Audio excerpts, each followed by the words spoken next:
Good afternoon. So these two sets of words are at the foundation of the work we do every day at the Nashville Civic Design Center.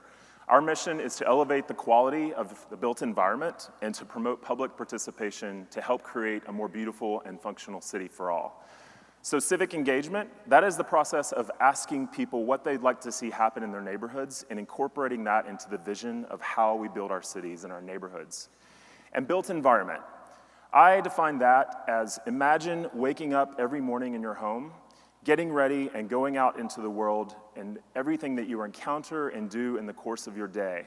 Also interacting with other people that are on their own somewhat unique trajectory during the day, and then come back at home at night. So all of that is the built environment. It's everything that we touch, and it's also the absence of spaces, the parks and the other things. So that makes up the built environment from our aspect.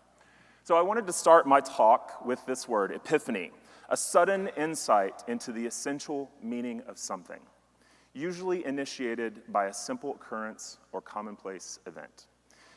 Epiphany has had a major impact in my work and just the way that I live life. I think we've all probably experienced this, perhaps multiple times in our lives, and it's going to be a little bit of a reoccurring theme throughout my talk. So this man, his name is Dr. Richard Jackson, and he's a medical doctor. And we actually brought him to the Civic Design Center. We partnered to bring him in to speak. And ironically, I didn't really know anything about him when he came to Nashville. And he gave a wonderful talk. And he started out with an epiphany of his own. And I'll give a short retelling of that story. Dr. Jackson worked for the Center for Disease Control and Prevention in Atlanta. And he was focused on childhood obesity and preventing this epidemic. And he tells the story in 1999, the summer of 1999, he was driving to work one day, a hot summer, 92 degrees, and he's on a big highway that leads to the CDC. And as he's driving, he sees an elderly lady walking along this broken sidewalk with no shade, very little protection from the cars that are zooming by her.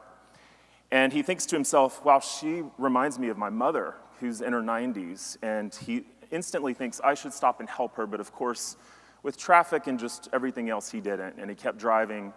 And he got to the CDC, and he was in a meeting, but he kept thinking about this woman.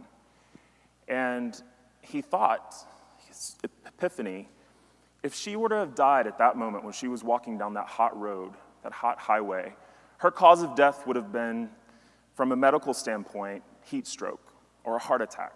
Or if she'd been hit by a car, it would have been vehicular trauma. But what actually killed her was the built environment. So that was his epiphany. He actually completely changed directions in his work. He started focusing on promoting and investigating how the built environment plays a role in impacting our health.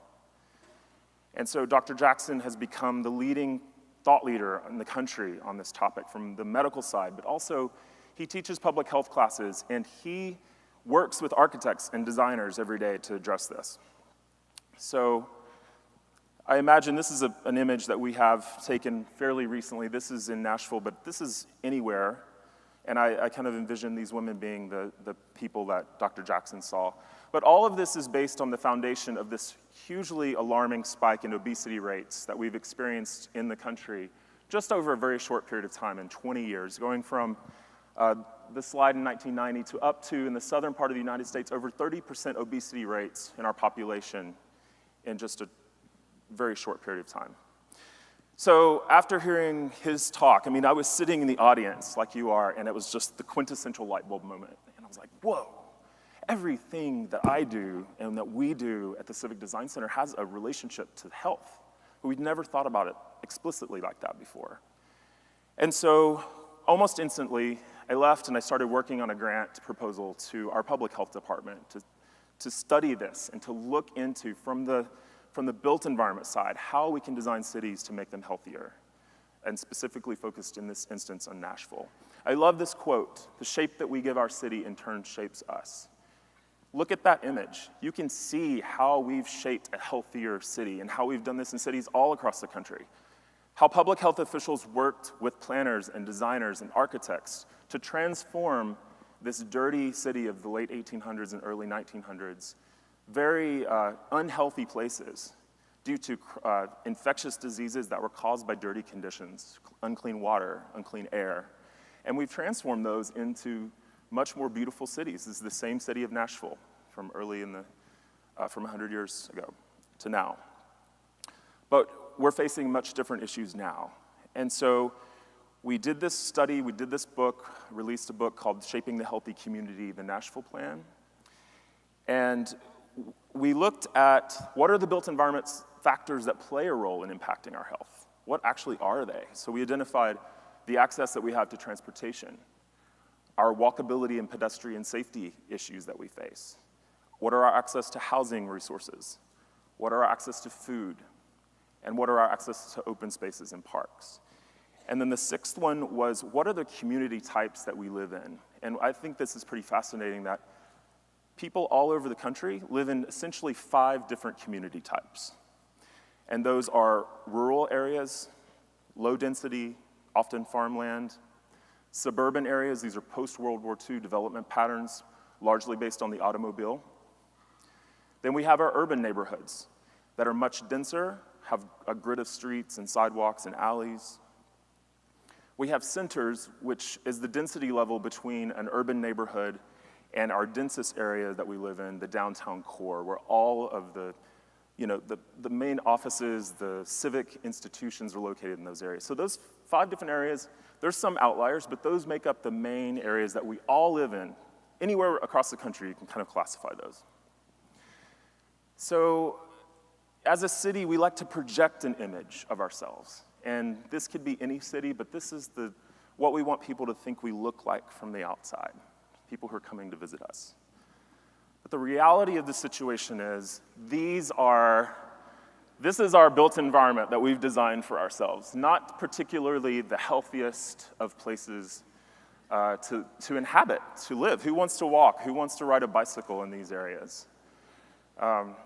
And this is not specific to this city. This is how we've done things all across the country, not particularly promoting getting to know your neighbor if you live in a house like this. There's no front door on this home. And this is one of my favorites. Who wants to ride a bike in that condition, right? Veer onto the freeway, get chugging. And then increasingly traffic congestion. But contrast that with environments that we can build that promote health. This just makes you feel better. You want to walk. You have a place to sit. You can get some relief from the sun. You can sit in the shade. You can see what's happening in the buildings. You can interact with people. You can live above or work above this building, and you're insulated from the cars of the street passing by. And if given the chance and people are given the infrastructure, they will use it. They will walk. So this is one of my proudest and happiest days. This is the day that our book was published, and standing here with co-author Christine Kraling and the mayor of our city, Megan Barry, who our thoughts are with and our love for her right now. Not only was this an amazing day for me personally because we finished such a long book, but it was a testament to the leader of our city coming and being there and committing to wanting to implement this, to make our city a better place. I'll just say, and following up on the book, this has now been published for about a year, we've been out implementing the work of this. And one of the coolest things is we got a grant pretty quickly from the Robert Wood Johnson Foundation and the Pew Charitable Trust. And so we're continuing the work that went into this. And I'll talk about a couple projects that I'm really proud of that are helping make this work. So just to give you some ideas, here are some images from this publication. We find at the Design Center showing people an existing condition and showing them what it can be through vision, and their participation and involvement of that is a very powerful tool. Because once they see it, they want to make it happen. But if they couldn't see it, it's hard for them to realize what it could be or what it can be.